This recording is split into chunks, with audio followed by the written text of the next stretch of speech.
नमस्कार दोस्तों।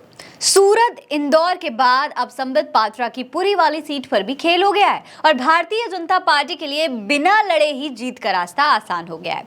ऐसे में एक बार फिर से भारतीय जनता पार्टी पर लोकतंत्र की हत्या के आरोप लगने लगे हैं। कहीं किसी का नामांकन रद्द हो रहा है, कोई पार्टी छोड़ रहा है, कोई भाजपा में शामिल हो रहा है। इसीलिए जनता को विश्वास होने लगा है कि ये सब भारतीय जनता पार्टी की प्लानिंग के तहत किया जा रहा है।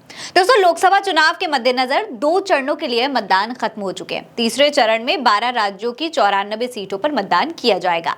इस बीच सूरत इंदौर के बाद अब ओडिशा की पूरी लोकसभा सीट से कांग्रेस उम्मीदवार ने भी बैकआउट कर दिया, जिसके बाद पुरी से भारतीय जनता पार्टी के उम्मीदवार यानी कि संबित पात्रा का रास्ता एकदम क्लियर हो गया है। दरअसल कांग्रेस के उम्मीदवार हैं सुचारिता मोहंती।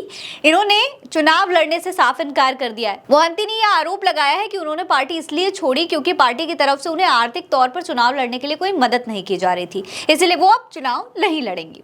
दोस्तों, इससे पहले सूरत और इंदौर में भी इस तरीके की घटनाएं देखने को मिली थी।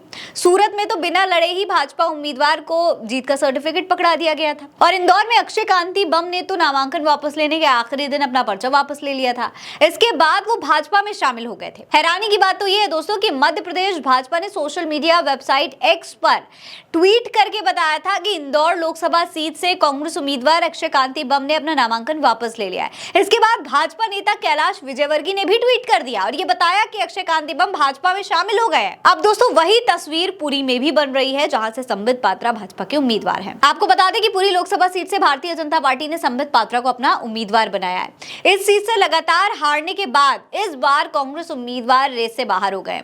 ऐसे में एक बार फिर से सवाल उठने लगे हैं कि क्या इसी तरीके से भाजपा अपना 400 पार का जो एजेंडा है उसे पूरा करने की कोशिश कर रही है। लोग इस पर क्या कुछ कह रहे हैं, आपको वो भी देखना चाहिए। विजय लिखते हैं कि बीजेपी के पास पैसा बहुत है, सबको खरीद लेंगे। जहां इनको लगता है कि नहीं जीत पाएंगे वहां ये खरीदना भी जानते हैं। ये लोकतंत्र के लिए खतरा है।